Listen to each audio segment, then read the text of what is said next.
जब भोजन राजसिक और तामसिक हो जाता है तो शरीर में और मन में दोनों में विकार पैदा हो जाते हैं और प्रसन्नता का नाश हो जाता है, जो सहज प्रसन्नता प्रकट होनी होती है।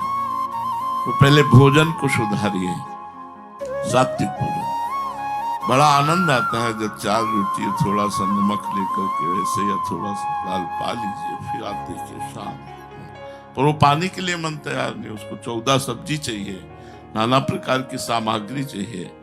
इसको रोकिए प्रभु, तो भजन में चित्त लगे, तो मन खुश रहे। हम आपको कहते हैं आत्म प्रसन्नता से बढ़कर कुछ नहीं है। वो आत्म प्रसन्नता जब विषयों का राग पूर्वक सेवन करते हैं तब वो नष्ट हो जाती है।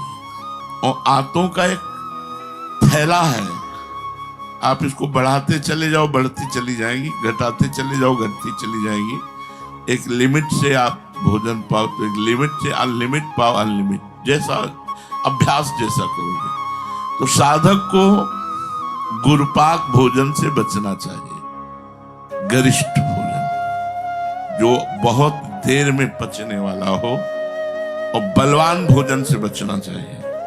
हमें बलवान भोजन से क्या जरूरत है? बल वाले भोजन से छाछ, रोटी, दाल, थोड़ा चावल, थोड़ी सब्जी, बस हो जाए। एक नियम बना ले, और रोज बदल के पाना ये भी ठीक नहीं है। एक नियम पूर्वक पाना, मतलब संभालिए, यही आपकी साधना को संभालेगा। भोजन आपका सही होना चाहिए। दूसरा, दृष्टि, देखने का साधक को सावधानी पूर्वक देखने का सावधानी पूर्वक कार्य करना चाहिए। किसी को देखा तो राग न होने पावे, किसी को देखा द्वेष न होने पावे। तो राग कैसे होता है?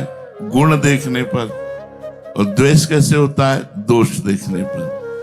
गुण देखने पर उसकी स्तुति होती है और दोष देखने पर उसकी निंदा होती है, जो दोनों तुम्हारी प्रसन्नता का नाश करते हैं। पहला भोजन, दूसरा दर्शन। यदि हम किसी की निंदा करेंगे तो हमारे सारे पुण्य नष्ट हो जाएंगे और पाप बढ़ेंगे। किसी में दोष दर्शन करेंगे, वो दोष हमारे अंदर आ जाएगा। किसी में गुण दर्शन करेंगे, उससे हमारा राग हो जाएगा, तो भगवान का भजन छूट जाएगा। उस व्यक्ति का चिंतन होगा। राग और द्वेष दोनों को छोड़ना है। राग द्वेष दोनों छोड़िए, खोजिए पद निर्वाण। नानक साहब ने कहा राग द्वेष दोनों छोड़ना चाहिए। तो हम किसी व्यक्ति के गुण और दोष ना देखें। तात सुनो माया कृत गुण और दोष अनेक, गुणया उभय न देखी देखी सो अविवेक। अगर किसी के गुण दोष देखते हैं तो अज्ञान है, देखना ही नहीं है। भगवान सबको अपनी माया के द्वारा चला रहे हैं। हमारा अधिकार नहीं है कि हम अपने बगल वाले के गुण देखें या द्वेष देखें। दोष देखेंगे तो हमारी भक्ति क्षीण हो जाएगी, पक्का क्षीण हो जाएगी। अद्वेष्टा सर्वभूतानाम, समस्त भूतों में दोष रहित बुद्धि देखनी, सब में प्रभु देखना है, दोष नहीं देखना। अगर कोई दोष कर रहा है, आपको दिखाई दे रहा है कि एक दोष है, तो भगवान की लीला और प्रणाम। हम उसका चिंतन नहीं करेंगे, ना उसको दोषी ठहराएंगे, ना उसको दोषी प्रमाणित करेंगे, ना दोष मानेंगे। हम भगवान की माया की लीला मानकर प्रणाम करके चल देंगे।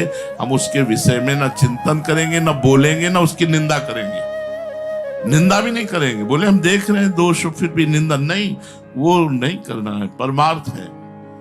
अगर आप ऐसा करते हैं तो फिर आपका परमार्थ नष्ट हो जाएगा, आपकी प्रसन्नता नष्ट हो जाएगी।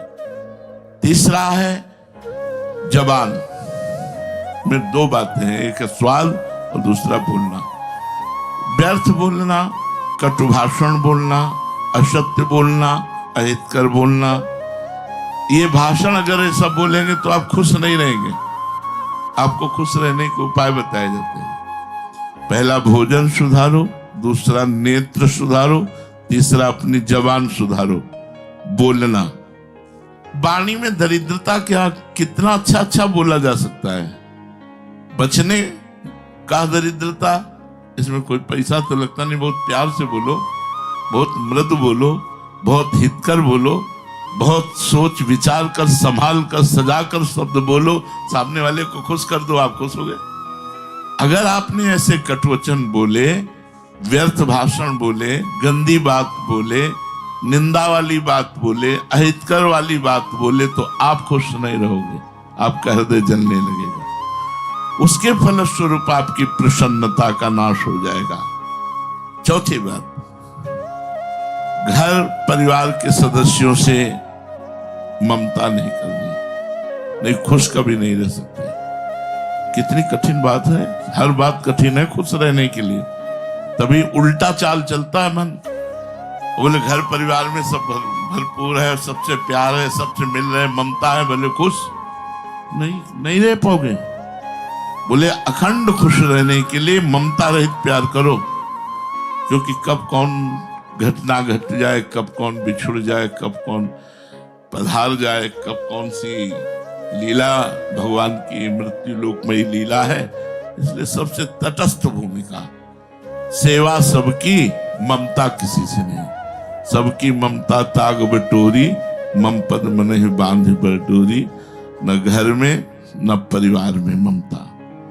परिवार, परिजन, रिश्तेदार, नातेदार, धन संपत्ति, इसमें जो ममता रखता है वो कभी खुश नहीं रह सकता। सब इसी में ममता रखते हैं, इसलिए कोई खुश नहीं। जीवन भर व्यतीत, खुशी जाना ही नहीं, खुशी किसे कहते हैं, आनंद को जाना ही नहीं, प्रसन्नता को जाना ही नहीं कि किसे कहते हैं।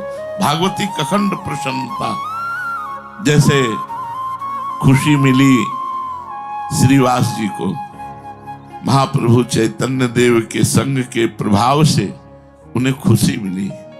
देखो खुशी का प्रभाव, उनके घर में कीर्तन हो रहा है और एक ही लड़का था, कई दिन से बीमार था, तो दासी ने कान में आके बताया श्रीवास जी को कीर्तन हो रहा, महाप्रभु नृत्य कर रहे कि लड़का पधार गया।